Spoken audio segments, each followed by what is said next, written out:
जय हिंद मेरे प्यारे साथियों, स्वागत है आप सभी का Shashank defence academy YouTube channel पर। मैं शशांक शर्मा आप सभी का दिल से वेलकम करता हूं।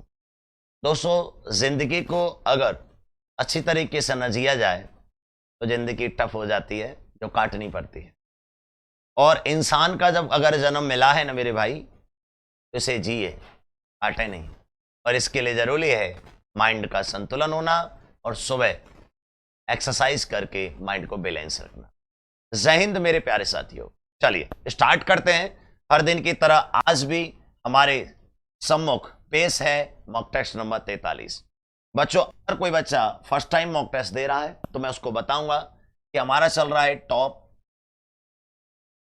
5000 क्वेश्चन सीरीज। बच्चों, कितना चल रहा है? 5000 क्वेश्चन सीरीज चल रहा है।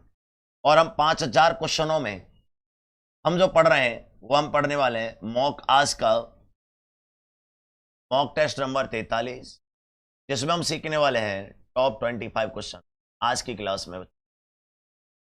इसलिए तैयार हो जाइए। फिजिक्स के मॉक टेस्ट हैं। NDA, air force, navy, IIT, JEE advance की तैयारी करने वाले सभी एंड नीट की तैयारी करने वाले सभी बच्चों के लिए यह बेनिफिट करेगा। पहला क्वेश्चन आपकी स्क्रीन पर आ रहा है बच्चों, बहुत अच्छा क्वेश्चन है। आराम से आंसर दें। 1026 नंबर, 1026। हम 1025 तक कवर कर चुके हैं।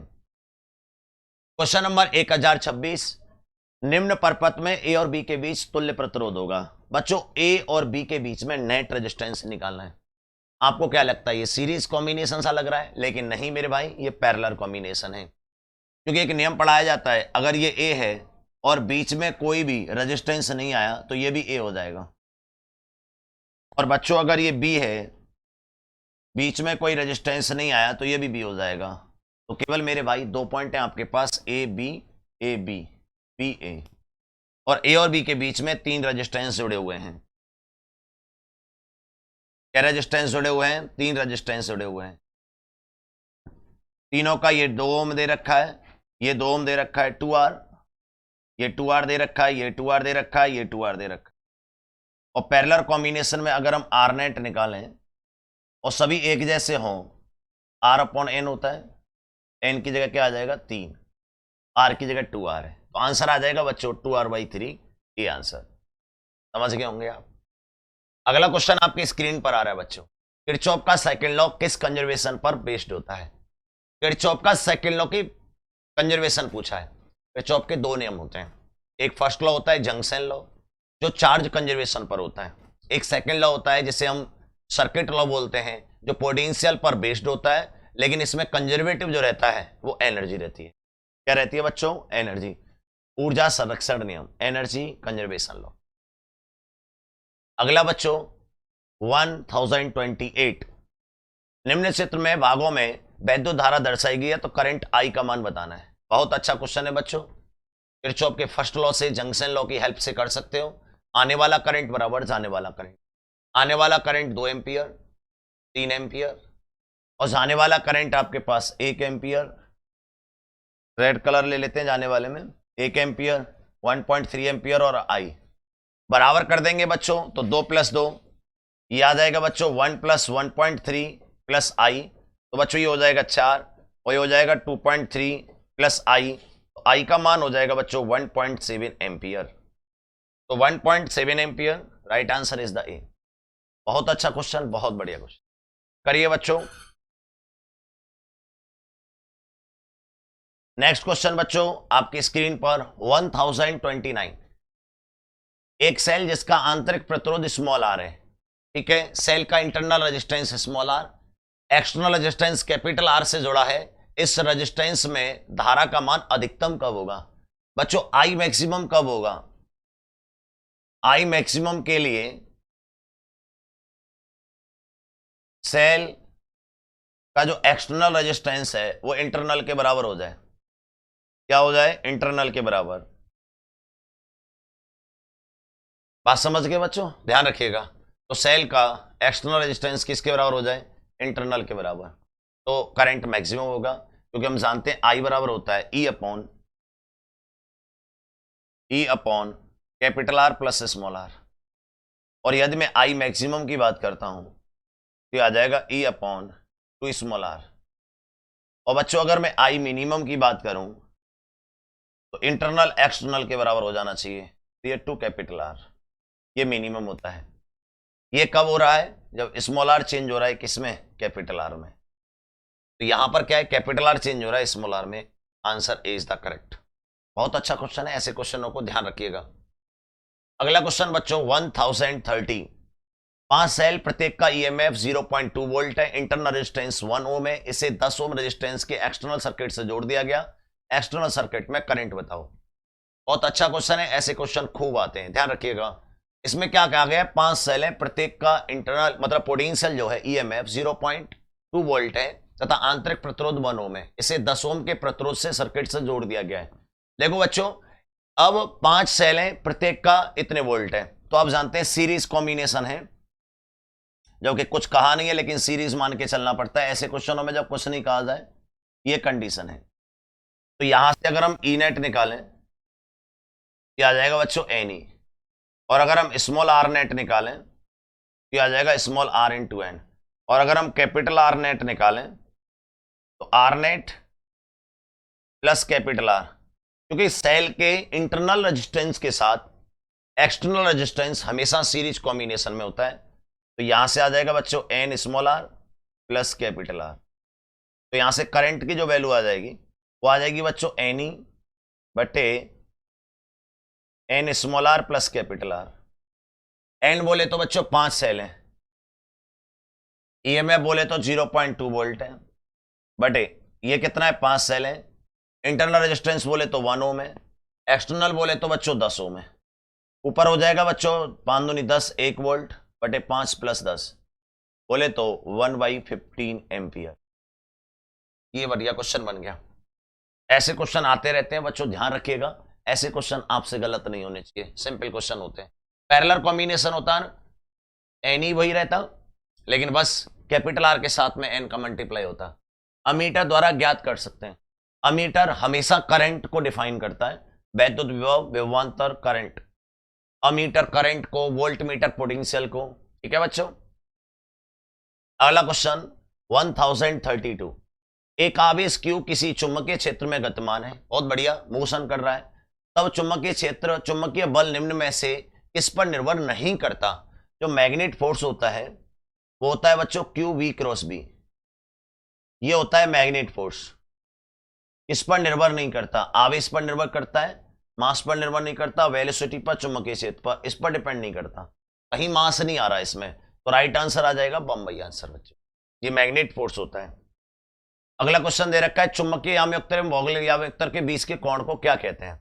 देखो बच्चों, चुंबकीय यामयुक्तर ये रहा, भौगोलिक यामयुक्तर ये रहा, और ये 11.3 होता है, और इसको बच्चों दिक्पात का कोण कहा जाता है, एंगल ऑफ डायरेक्टेंस। याद करने वाला क्वेश्चन है बच्चों, याद रखिएगा, बहुत अच्छा क्वेश्चन है, इसको ध्यान रखिएगा। अगला बच्चों 1034। एक आइडियल प्रेरकत्व में औसत शक्ति ह्रास होता है, इसने क्या कहा है? आइडियल। और आइडियल में लॉस जो होता है ना, जीरो होता है। क्या होता है? जीरो। वैसे नॉर्मल होता है हाफ एल आई स्क्वायर, ये होता है नॉर्मल, लेकिन आइडियल में क्या हो जाएगा बच्चों? जीरो हो जाएगा। तो right answer equal to zero, क्योंकि कोई आइडियल है तो उसमें लॉस तो होगा ही नहीं। 1035। संख्याओं इतने को संगत सार्थक अंक हैं, सिग्निफिकेंट डिजिट जो होते हैं वो काउंट करने।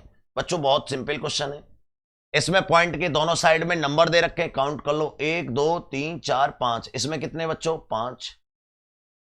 इसमें बच्चों पॉइंट के इधर उधर जीरो दे रखा है लेकिन कोई नंबर नहीं है, तो केवल 1 काउंट होगा।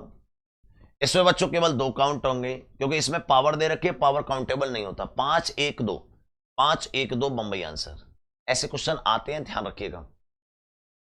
अगला क्वेश्चन बच्चों 1036। एक भौतिक राशि ए 4 विभिन्न प्रेक्षणों एबीसीडी से व्यंजक दे रखे, तो एबीसीडी के मापन में परसेंटेज एरर दे रखी है, तो ए में परसेंटेज एरर। बढ़िया क्वेश्चन है, करके देखो जी।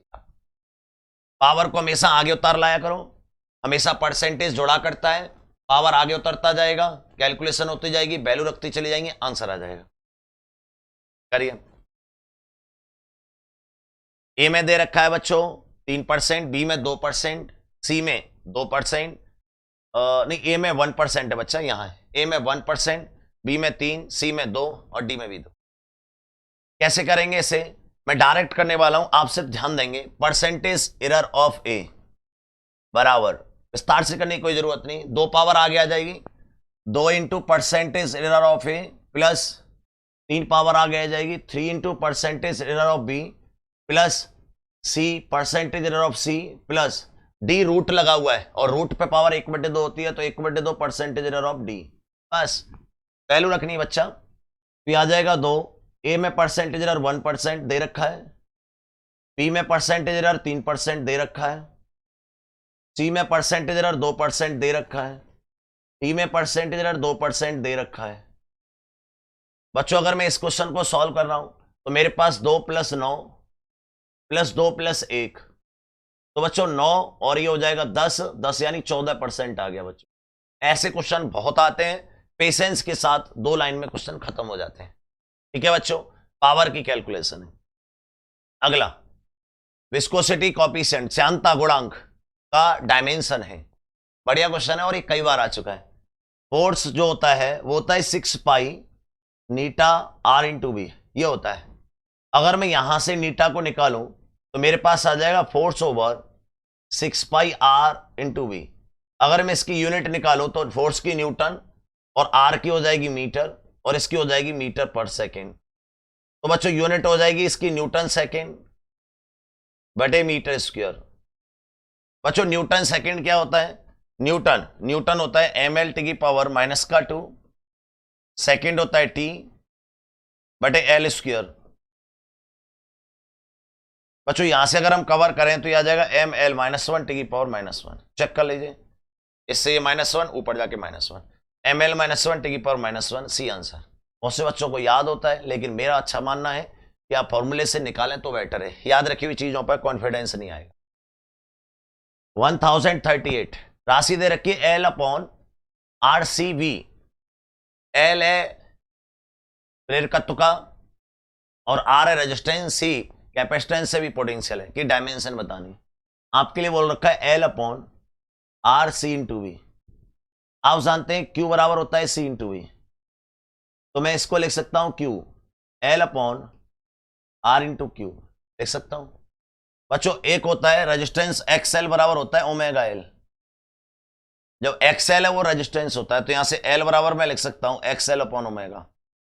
तो मैं यहां से लिख सकता हूं XL/ω × R × Q। बच्चों ये भी ओम होता है, ये क्या होता है ओम, यूनिट लिखें, ये होता है ओम, ये होता है पर सेकेंड, ये भी ओम होता है और ये होता है कूलम। तो मैं इसको लिखना चाहूं तो ओम पर सेकेंड, ऊपर सेकेंड चला जाएगा ये वाला, और ये आ जाएगा ओम कूलम, ओम से ओम कट जाएगा कूलम। क्यू बराबर पढ़ते हैं आप IT पढ़ते हो, तो यहां से मैं ले सकता हूं, ये सेकेंड लिखा हुआ है, कूलम को लिख सकता हूं मैं एम्पियर सेकेंड, सेकेंड से सेकेंड कट जाएगा Wh/एम्पियर। डायमेंशन लिखनी है तो A इनवर्स, मेरे पास A इनवर्स आ गया। अच्छा क्वेश्चन था, इसलिए समझ के रखिएगा, तरीके से करना होता है ऐसे, तुक्का नहीं मारना है, याद नहीं करना है, सिर्फ समझना है। अगला सचबल समीकरण है, फॉर्मूला फॉर ट्रुथ फोर्स। बच्चों न्यूटन ने यह कहा था किसी वस्तु पर लगने वाला जो फोर्स होता है तो मोमेंटम में चेंजिंग के प्रोपोर्शनल होता है या बराबर होता है, तो ये राइट फोर्स इक्वेशन कहलाती है। तो या मैं इसे ऐसे लिख सकता हूं, dP की जगह लगा सकता हूं mv/dt। अब बच्चों m को कभी बाहर नहीं ला सकते हम, क्योंकि हमें ये नहीं पता है कि m कांस्टेंट है, समझे।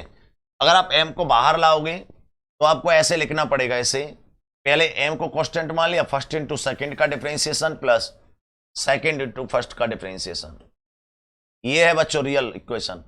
तो मास को कांस्टेंट मान लेते हो, मास नियत है, तो ये सचबल में थोड़ी आएगा, तो आपके पास ये आता है mdv/dt प्लस 0, और तब आप जाके लिखते हो m ये एक्सेलेरेशन। तो ये सचबल इक्वेशन नहीं है, सचबल इक्वेशन होती है जिसमें कोई भी स्टेटमेंट नहीं लगता और डायरेक्ट इक्वेशन आती है जैसे पहले, तो ये नहीं हो सकती, बाहर नहीं आ सकता m, ठीक है। mdv/dt is the right answer C, ठीक है बच्चों, mdmv/dt। बहुत बढ़िया बात है, इसको ध्यान रखिए, न्यूटन्स के लॉ में आपको पढ़ाया जाता है। अगला 1014 बर्फ पर चलते समय फिसलने से बचने के लिए छोटे छोटे कदम का उठाना क्यों आवश्यक होता है। भाई छोटे छोटे कदम क्यों उठाते हैं? क्या कारण है कि बर्फ पर आप चलते समय छोटे छोटे कदम उठाते हैं, या बारिश पड़ने के बाद जब बहुत ज्यादा फिसलन हो जाती है, जैसे गांव में कीस बोलते हैं बच्चों, है ना, रपट हो जाती है, तब आप छोटे छोटे कदम क्यों उठाते हैं? बर्फ का घर्षण अधिक हो जाए, ऐसा तो हो नहीं सकता। अविलंब प्रतिक्रिया अधिक हो जाए, बर्फ का घर्षण कम हो जाए, अविलंब प्रतिक्रिया कम हो जाए। देखो बच्चों, इसमें फिर बेस्ट ऑप्शन ढूंढना पड़ेगा, इसमें कोई ऑप्शन नहीं है, क्योंकि कोई ऑप्शन क्या होता है, फ्रिक्शन पैरों का बढ़ता है बच्चे, पैर और बर्फ के बीच का बढ़ता है, लेकिन इसमें कोई दिक्कत नहीं है। अविलंब प्रतिक्रिया को कभी चेंज नहीं कर सकते, रिएक्शन वाले क्वेश्चन गलत है। घर्षण कम करने के लिए नहीं, घर्षण बढ़ाने के लिए हम काम करते हैं, तो फिर हमारे पास ये आंसर लगाना मजबूरी है। वैसे राइट आंसर इसका आएगा पैर तथा बर्फ के बीच का फ्रिक्शन बढ़ जाए, क्योंकि छोटे कदम रखेंगे तो पैरों को ऐसे ले लेते हैं हम, तो वैक्यूम क्रिएट कर लेते हैं वहां पे। अगला बच्चों, पी टाइप सेमीकंडक्टर में बहुसंख्यक आवेश वाहक होते हैं। देखो पी फॉर पॉजिटिव, और पॉजिटिवों में होल होते हैं। कौन होते हैं? होल होते हैं इलेक्ट्रॉन से ज्यादा। तो बहुसंख्यक आवेश क्या होते हैं बच्चों? आवेश वाहक चार्ज कैरियर्स क्या होते हैं? होल्स होते हैं। याद करने की ट्रिक है। और एन फॉर नेगेटिव, तो उसमें इलेक्ट्रॉन होते हैं एन टाइप में। निम्न में से किसका दृष्टि क्षेत्र अधिकतम होता है? जो विजुअल एरिया है वो किसका अधिक होता है? प्लेन मिरर का नहीं, उत्तल दर्पण का और बेलनाकार दर्पण का। देखो बच्चों, अगर हम क्षेत्र की बात कर रहे हैं, किसकी बात कर रहे हैं? क्षेत्र की, तो उत्तल दर्पण का क्षेत्र अधिक होता है। यही कारण है कि यह गाड़ियों के साइड वाले शीशे में यूज होता है। भूल जाएं तो यूज होता है, साइड वाले शीशे में यूज होता है बच्चे, बिल्कुल। उत्तल दर्पण बहुत बड़ी एरिया को छोटे से मिरर में दिखा देता है, तो विजुअल एरिया किसका ज्यादा हुआ? उत्तल दर्पण का। ध्यान रखेंगे आप। नेक्स्ट क्वेश्चन बच्चों, कांच और जल के रिफ्लेक्टिव इंडेक्स इतने दे रखे हैं, तो जल के सापेक्ष किसके रिलेटिव बच्चों? जल के। जिसके रिलेटिव लेते हैं उसको नीचे लेते हैं। कांच का रिफ्लेक्टिव इंडेक्स, कांच का आ जाएगा 3/2 और जल का आ जाएगा 4/3। भाई जिसके रिलेटिव लेते हैं उसको नीचे लेते हैं, ध्यान रखेंगे आप। तो आ जाएगा बच्चों 9/8। हमेशा याद रखिए, जिसके रिलेटिव लिया जाता है वो नीचे आता है, तो आंसर आ जाएगा बच्चे 9/8। नेक्स्ट क्वेश्चन बच्चा, सूर्योदय से ठीक पहले सूर्य के दिखाई देने का कारण क्या हो सकता है? सूर्योदय से ठीक पहले, देखो बच्चों, ये है सूर्योदय, ये पृथ्वी है, सूर्य यहां पर है और आप यहां पर हैं, लेकिन यहां से प्रकीर्णन से, मतलब रिफ्लेक्शन की वजह से सूर्य पहले दिखाई दे जाता है यहां पे, क्योंकि जब प्रकाश रेयर मतलब वैक्यूम से किसी मीडियम में जाता है तो अविलंब की तरफ झुक जाता है, तो सूर्य वहां दिखाई देता है। क्या हो सकता है बच्चों? इसका अपवर्तन हो सकता है, रिफ्लेक्शन ऑफ लाइट। मैंने इसमें दे भी रखा है, देखो ध्यान से, ये दे रखा है, देखो ध्यान से, देख रहे हैं आप? मैंने क्या दे रखा है? यहां से आप देख रहे हैं रियलिटी में सूर्य यहां है, लेकिन रिफ्लेक्शन की हेल्प से आपको कहां दिखाई दे रहा है? यहां दिखाई दे रहा है। ये बात ध्यान रखेंगे, ये इंपॉर्टेंट है, बहुत इंपॉर्टेंट बात है, इसको ध्यान रखिएगा। क्या हो रहा है? रिफ्लेक्शन हो रहा है। क्या हो रहा है बच्चों? रिफ्लेक्शन हो रहा है। क्या हो रहा है बच्चों? अपवर्तन हो रहा है। तो ध्यान रखिएगा, अपवर्तन की वजह से सूर्योदय से पहले दिखाई दे जाता है। कांच का रिफ्लेक्टिव इंडेक्स 3/2, पानी का 4/3। अगर प्रकाश की चाल कांच में इतनी है तो पानी में क्या होगी? बहुत बढ़िया क्वेश्चन है। देखो बच्चों, स्पीड जो होती है वो होती है c/n।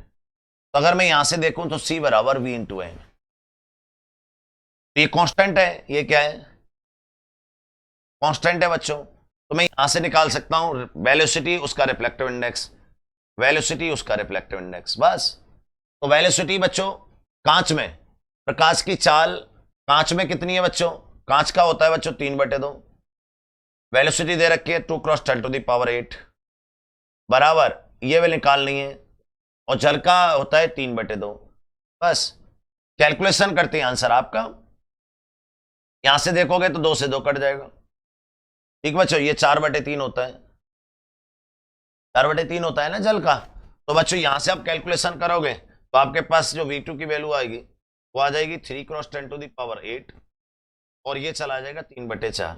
तो आंसर आ जाएगा बच्चों 9/4 + 10⁸ 8 मीटर।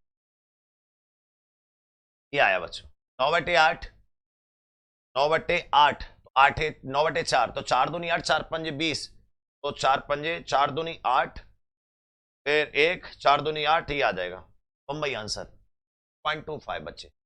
बहुत अच्छा क्वेश्चन है, ऐसे क्वेश्चन हमेशा आते हैं यार।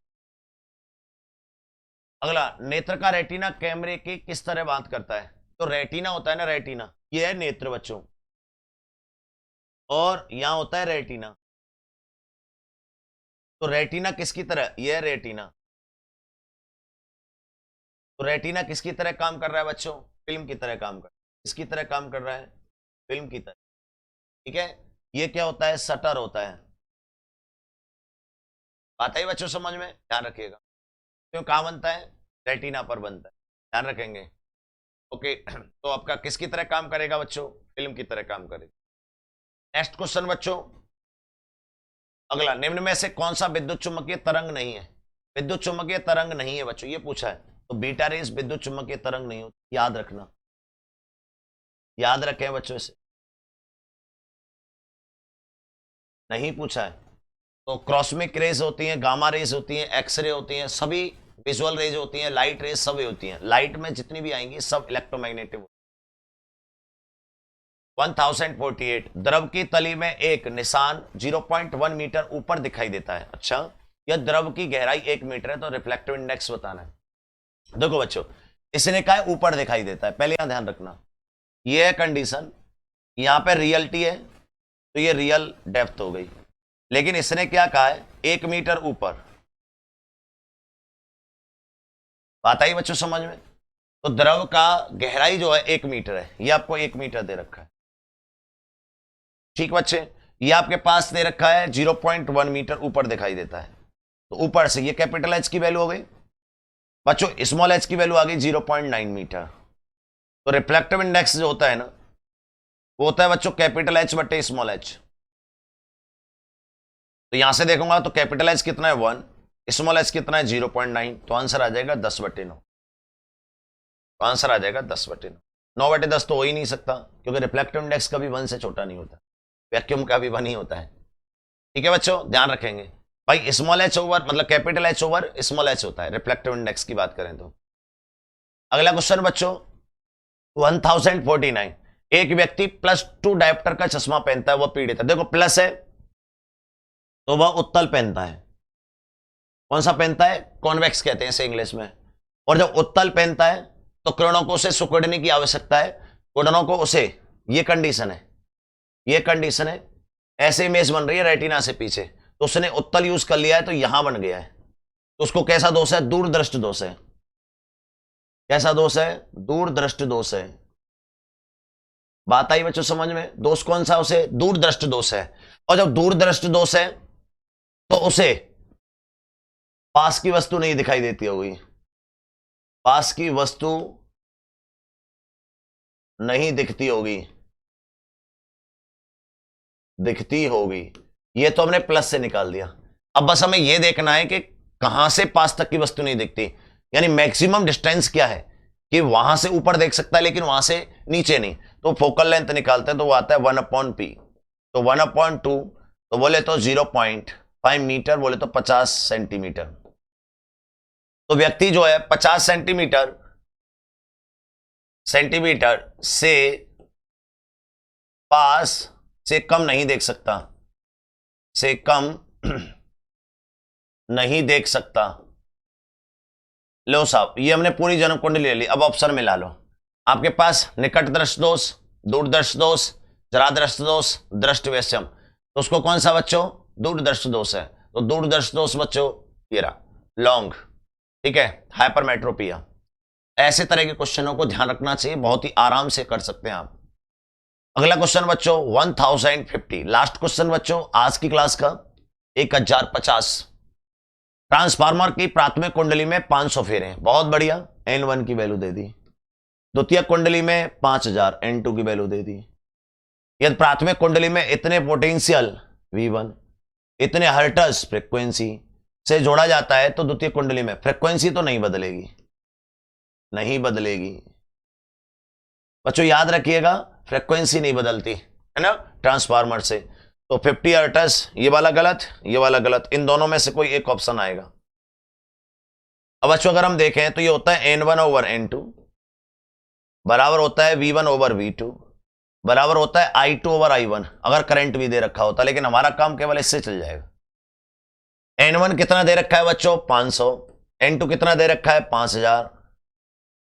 अब प्राथमिक कुंडली में पोटेंशियल दे रखा है 20, ये मेरे को निकालना है बच्चों। यहां से काटूंगा तो ये 10 बार, तो V2 की वैल्यू कितनी आ जाएगी 200 वोल्ट। कितनी आ रही है 200 वोल्ट आ रही है। तो 200 volt and 50 hertz, right answer is the ए। तो ये था दोस्तों आज का मॉक टेस्ट। हमने टॉप 25 क्वेश्चन किए और बहुत अच्छे क्वेश्चन थे। आज के लिए बस इतना ही। रिवीजन करें, पहले मॉक टेस्ट दोबारा लगाना स्टार्ट करें। मॉक टेस्ट नंबर 1 2 3 4 5 लगातार स्पीड टेस्ट में चल रहे हैं। अच्छे क्वेश्चन है, आपका समय बिल्कुल नहीं खराब होगा। सीधे हम क्वेश्चनों से क्वेश्चन काम रखते हैं। और यदि आप ऑफलाइन पढ़ना चाहते हैं तो ज्वाइन करें Shashank defence academy, front of ASM polytechnic college, Mathura. जय हिंद दोस्तों।